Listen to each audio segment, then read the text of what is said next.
Gareth, you're the producer of Downton Abbey, which, of course, did pretty well with the Emmy nominations last year, which means it'll certainly be back this year after that spectacular second season. I have a question for you. Let's just start right with the most controversial thing about season 2, and that is the finale. And so, spoiler alert, if anybody on the planet doesn't know what happens at the end of season 2, and of course everybody knows, but there is going to be, from now on, isn't there, a fundamental change in the whole nature of your show? It seems, you know, a great writer once defined a good story as it's basically an unfulfilled quest. So Lady Mary's love of Matthew and the pursuit of that kind of defined as the central storyline, or one of the two central storylines of your show, the other one being saving Downton Abbey. And now that's gone. So what are your thoughts about all of that? Well, the first thing I should just correct you. It was the end of season 3. Okay, right. But your point is well made. You would any fan of the show would think that the end of the relationship that's really central to the show, is quite a bolt from the blue, and how will the show survive such a change? And I think it's been fairly widely known that the reason for the storyline is that Dan Stevens decided that he didn't want to re-up his contract and wanted to move on from the show. We very much wanted him to stay and tried to persuade him to stay, but he didn't want to do that. And I think the only alternatives, like, for example, Mary and Matthew get divorced, I think that truly would be the end of the show, because the fans just would not accept that. That relationship is so at the heart of it. So them becoming estranged, him going away to India to work for the British Empire or something for 2 years or something wouldn't work either. That couple had to be together. So the only way to end that relationship is for one of them to die. And the interesting thing about something in drama that looks like the worst thing that could possibly happen, the loss of a major character, once you realize that that's what's going to happen, you look at it in a completely new light, and you say the thing that sounds like the worst thing that could happen to us actually becomes the best opportunity for new storytelling that you've ever had. And that's exactly what we did. We embraced that change, and I can tell you that we have a whole new lease of life in the show, as you can imagine, because the shot that we're left with at the very end of season 3 is held, it lingers on Mary, it holds unnaturally long on this beautiful, eligible widow. She doesn't even know she's a widow yet, with a newborn child in her arms. It's an incredibly strong, powerful moment. And that was a signal that we were setting there to say, watch the 4th season, because it will be all about how Mary rebuilds her life. And that is far more dramatic than a further year of Mary and Matthew's ongoing marriage, ironically. It's not a storyline we perhaps would have chosen originally, but I can tell you it's giving us incredibly powerful storylines and new ideas for the 4th season. So I've got no regrets about the direction we're going in at all. I'm glad to hear that, and I'm glad to hear your enthusiasm for it. Let's take the other quest of this show, which is to save Downton Abbey. You know, part of you, as a viewer while watching this, thinks, why? You know, times have changed. These are anachronisms. It would be a good case can be made for not saving Downton, opening it up to the public, as most of the stately homes of Britain have done. On the flip side, of course, a lot of townspeople lose their job. But it seems, you know, what are you going to do with that premise, that storyline? Because that's like the second theme of this show. As you say, it's been a theme of the show from the beginning. We started in 1912. We chose that period very carefully because that high Edwardian time, that just prior to the First World War, was the apogee of the English country house, the aristocratic system, the British Empire. All of these things were at their absolute height. And we chose that time for a reason, because from then on, things started to decline, things started to change. The Titanic, the First World War, that put ordinary common men together with aristocratic men serving in the trenches together and going through the same hell. The social changes that came in the 1920s, where these estates got massively taxed and many of them just disappeared. So we always set out to tell a story set in a place that was really the dying of the light, that was the end of this particular era. And so we will slowly watch the decline of this place, because everyone knows that by the time the Second World War came along, this life was gone. It was just completely gone. Why does it matter that our characters want to save it? Well, we all have places, people, things that we hold close to our hearts in life. And with these people, it happens to be this totem that they have, which is this place. It is their precinct in this drama, and it's what Robert Grantham has been born. His only purpose in life, really, is to provide the next generation, which, of course, in a way he's failed to do in the form of a son, to take over this. The passing this thing on and keeping it going is what most of those characters are about. And to the audience, it's just an environment, I hope, that we've all grown to love, and that we want to see that world preserved for the good of all the characters that we enjoy who live and work there. What do you think is behind the extraordinary, and I mean extraordinary, popularity of this show? We didn't just catch on. It became the official water cooler show, at least here in the U.S., of course, and certainly in the U.K. And it's rare you see that kind of thing happen. And, of course, it's delightful when it happens in a case like this over a quality show that is literary and is so elegantly made with, obviously, the tender love and care of so many people and talents. What's the secret? What's your secret sauce? I think that we start with a very familiar, expressly British genre, which is the English country house, the aristocrat, the upstairs, downstairs of it all, if you like. That world is known to audiences in America, certainly in Britain, and all over the world. Everyone recognizes that genre and goes, only in Britain. So it's unique. The difference is with this is we've taken that much loved and very familiar, perhaps slightly dated genre, and we've completely given it a new spin with very contemporary storytelling, with very fast-paced stories, with 20 to 25 leading characters, in which each episode you have a little snippet of each of those characters' stories. They're all intertwined. We combine moments of high drama, Matthew's death, and many, many other sort of moments of high drama and shocks and surprises, with laugh-out-loud comedy, and with a very, very healthy dose of good old-fashioned romance, which is very unsexy and unfashionable. We don't see very much romance, old-fashioned romance in TV drama. But it seems to me pretty clear from the reaction around the world that audiences absolutely love this stuff, and you don't get it in many other shows because we're so cynical about relationships and romance on screen.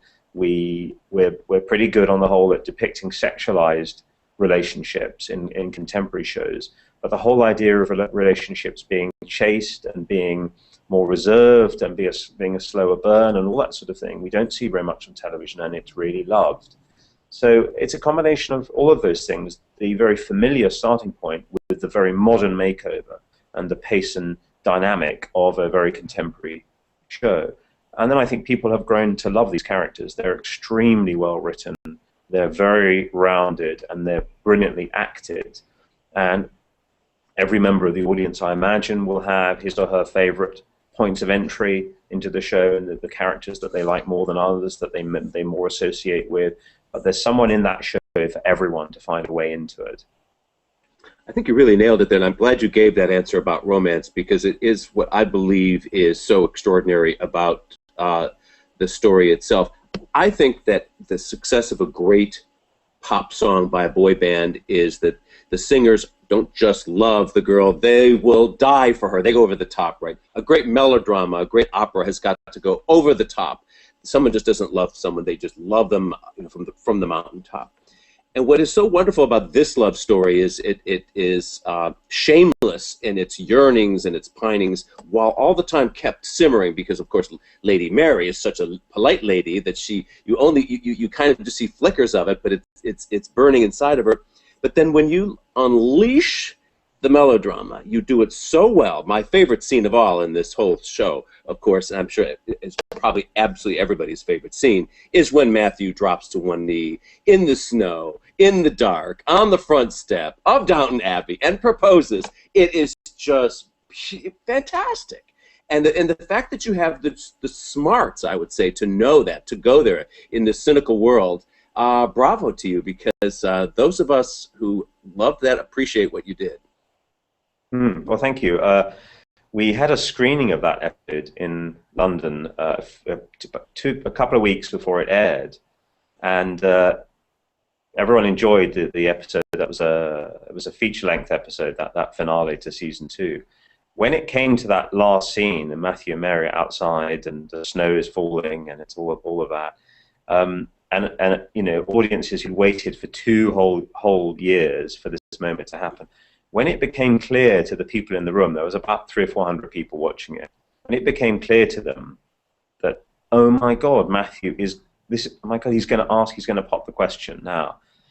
The atmosphere in the room, you could cut with a knife. You could feel it. And the moment just before Matthew got down onto his knee to ask her, you could hear this collective noise that all of the women in the room made. I've never heard anything like it. There was a sort of exhalation of 200 girls all at the same time. The moment had happened. I mean, it really was palpable just hearing this noise, this ooh or ah, whatever it is, some sort of reaction. And that was very exciting to me, because I imagine that multiplied by millions and millions of people around the world when they were going to watch that scene for the first time. I was also just relieved that fortunately, I think we judged it spot on, that we kept that will they won't they thing going for just long enough, but I think one episode more may have outstayed its welcome, and I think the engagement happened absolutely at the right time. And yeah, I mean, I don't think when we started off to create the show that we talked really explicitly about romance being such an important factor of the show, but it became very clear in the first series that it was building that own energy, and I think Julian is a fantastic writer of romantic love. What are some of your favorite scenes from these past 3 seasons? I'm very unprepared for that. It's a very good question, but I'm incredibly unprepared. I think the great thing about one of the great successes of the show is that, as I often say, that it's about a very undemocratic world. The place that we're depicting, there's no democracy in it at all. But the show that we're making is entirely democratic, because Daisy, the kitchen maid, is as leading a character as Lady Edith is. It's an ensemble show, and in an ensemble show, you have to root for all of those characters, and you have to enjoy the beat. You don't want to be upstairs with Grantham and his family, and then cut downstairs and go, oh, we're down with that lot now. I wish we could go back with the lords and ladies. In fact, with this show, you enjoy all of those moments with equal measure, and so I'm giving you a waffling answer because I haven't prepared my list of my all-time favorite shows. Maybe I can ask you this way. I can tell you what I believe the most important scene that we ever made in the show, and that again relates to the Mary and Matthew story. And it was the scene where he comes back from the war on leave at the beginning of season 2, and he's only back for 2 nights, and he brings his new fiancée back to Downton for everyone to meet. And Mary and Matthew have a brief moment together, and he says, well, I've got to leave tomorrow. I'm getting the early train. And if you remember, she gets up early and she walks across the village. It's completely deserted. And just as he's waiting for his train to go back to the front, she is there for him. And that scene that they play where she hugs him goodbye, and you know it's not just her friend, or that you know it's more than that, and that she may never see him again, was extremely moving, beautifully acted by the 2 actors, beautifully written. And if that scene did more to nail the Mary Matthew story as the heart of the show and the tone of the show than any other scene we've ever done. Let me tell you one thing I don't like about the show, since I've got you cornered here. I think there should be more grumbling on the downstairs people. I think, in a real big house like that, the servants downstairs are grumbling about the sons of bitches upstairs, rah, rah, rah, rah. But you don't see a lot of that. They're very respectful. Why is that? Well, I'm not sure that I completely. Well, I don't really agree with you. I'm not saying they shouldn't grumble. I think there is quite a lot of grumbling, and we've really tried hard to depict the fact that those servants aren't all sitting there thinking that they have the best job in the world. We do get the sense of this social unrest that many of them think, these times are changing and what we do is ridiculous and the whole world should change. And we've shown things like Tom Branson crossing a boundary and saying, why the hell shouldn't I marry Sybil if I want to? Who cares where she comes from, where I come from? We've shown the different attitudes towards politics and so on. So I think we have depicted that.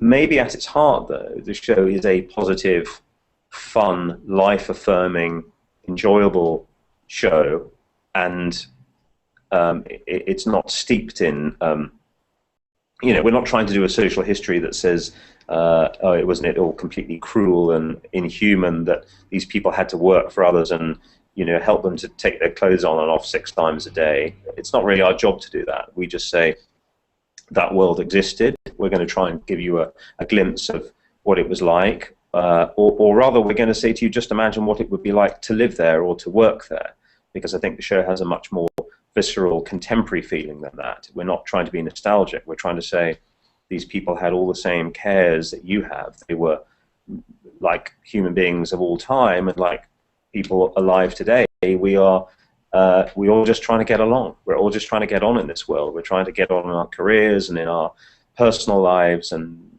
there's good and bad things about all of us, but we're basically all trying to get on. Of course, everybody's favorite character after Lady Mary is Maggie Smith. She just cracks up every scene that she's in. She's so brilliant. Do you guys just sit around a writer's table and just think, what mischief can we cause her? If she's only in the room for 10 seconds, what bomb can she throw in? Talk about her character a bit.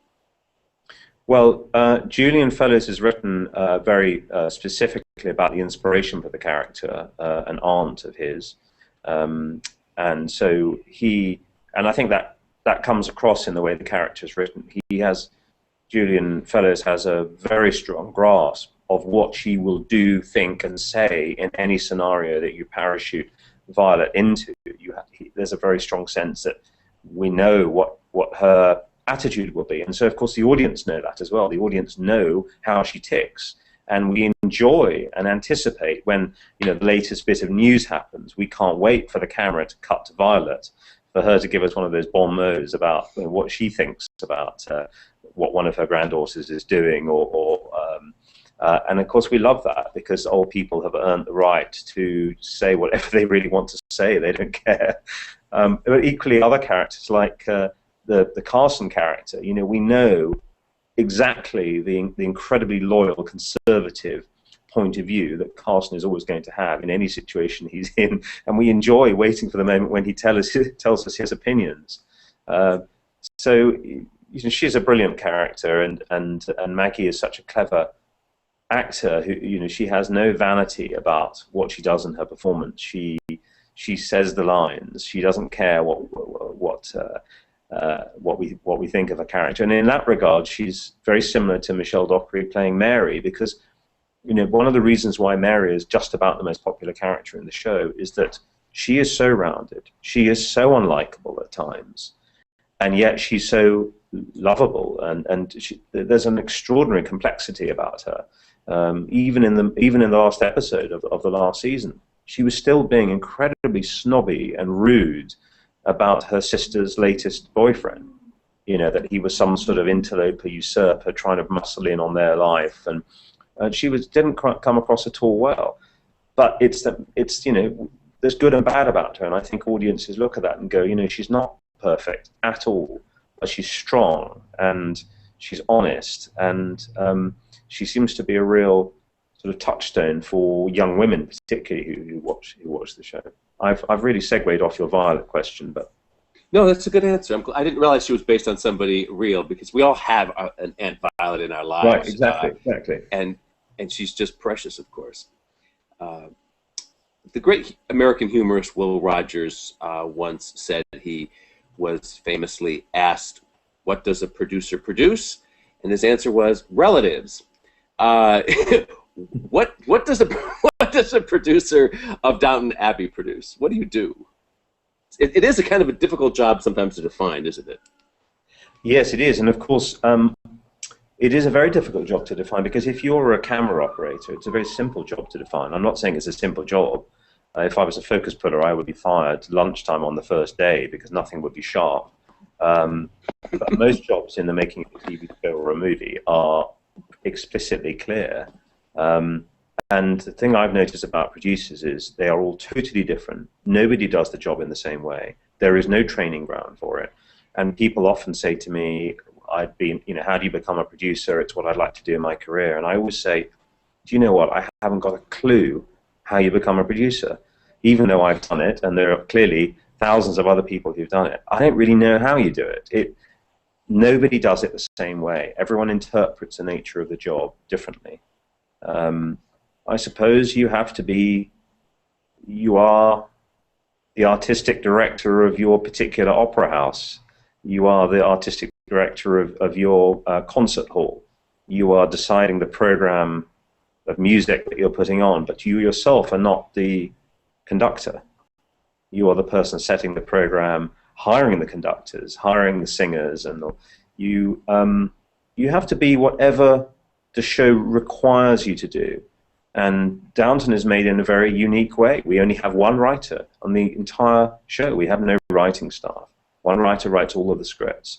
So my job is, more than anything else, is to be incredibly supportive of a very overworked writer and to make sure the environment is correct, where the ideas that we had for the making of the show are always allowed to come through, that no committee interferes in the process, or that any kind of committee points of view are brought in. We have a very, very small producing team, and my job is to make sure the environment always continues where that works, and that all of the decisions are made in the best interest of the creativity of the show. Where do you stand now in terms of the next installment? Do you mean where are we up to in the production process? Yeah. Mm-hmm. Mm-hmm. So we are shooting now episodes 5 and 6 of season 4, and we're editing the first couple of episodes. So we have an episode under our belts, and we're right in that middle stage on the next season. I can report it's all going extremely well, and the scripts are wonderful, and the show is as enjoyable and fantastic, I think, as we've always managed to deliver. I feel really optimistic about the year ahead. What's the airing schedule? Because it airs on BBC first, right, or on British TV first, and then comes to the US later. Actually, in that one season, it was edited down to fit the. Or am I getting this wrong? You're more or less right. Yeah, yeah. It was edited down. We're on ITV, actually, the commercial network in the. Right. So this is a very unusual experience where a British show, which is a commercial network show in Britain with ad breaks, comes to America and has all of the ad breaks taken out, and it goes on a non-commercial channel. So I don't think that's ever happened before. Yeah, we air on ITV in September. Unfortunately, American audiences have to wait about 3 months, and it airs usually in early January on PBS. And the shows they're edited in a slightly different way, as much as anything else, because the slot lengths are different, because ITV has commercial breaks and PBS doesn't have commercial breaks. So we have to re-edit some material, but it's not the case that American audiences are really seeing any less than British audiences are seeing. They're by and large all the same material, just ordered in a slightly different way. And we do the editing ourselves. The producers of the show edit the US version, so it's not like somebody's coming along and cutting things out or anything like that at all. It's an authorized cut of the show. But no, there is that delay, 3 months between the UK broadcast and the US. And with a show like Downton, which is one of the most truly global shows in modern television, it's of course anachronistic and unrealistic that there should be such a huge time delay between the two major territories of the world, i.e. the two major English-speaking territories. Compare that to Game of Thrones, which premieres on a Sunday night on HBO and on a Monday night on Sky in the UK. So it's effectively day and day. I don't blame PBS for that difference in the programming. There's various reasons why it ends up that way, and part of the reason that PBS has managed to have such a hit with the show, that last episode that you were referring to beat all of the programming on across network television in that slot. So that's a drama on PBS beat all the networks. That may not have happened if we'd been airing in September in the most competitive time of the year. So January has obviously worked well for them as a time slot, and I don't think that delay doesn't feel like it's lost its audiences, even though I accept and apologize to American audiences who feel very frustrated that they have to see the show so long after British audiences, and I also accept that delay of itself is pretty unrealistic given the nature of the internet and the globalized world of entertainment that we now live in. Last question. There is just a little bit of change, as I understand it, in terms of what categories you're entering at the Emmys this year, that everybody pretty much stays where they are, but Elizabeth McGovern is going down from lead to supporting, correct? That is correct, yes. Okay. But otherwise, everyone's pretty much staying where they were. Yes, I think all the same categories we'll enter in, and it's broadly all the same. And obviously, we hope that, I think season 3 was so successful in the US, but no question it was the most successful series to date, or season to date of the show. And obviously, I really hope that that's noticed by the Academy, and we've been so we've been so lucky in the support of the Academy, and we really hope that continues.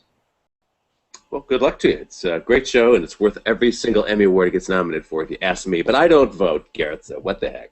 Well, thank you for your enthusiasm and your support of the show. It was always a pleasure to talk to people who are fans, so thank you for your question. Okay, thanks so much. Bye-bye.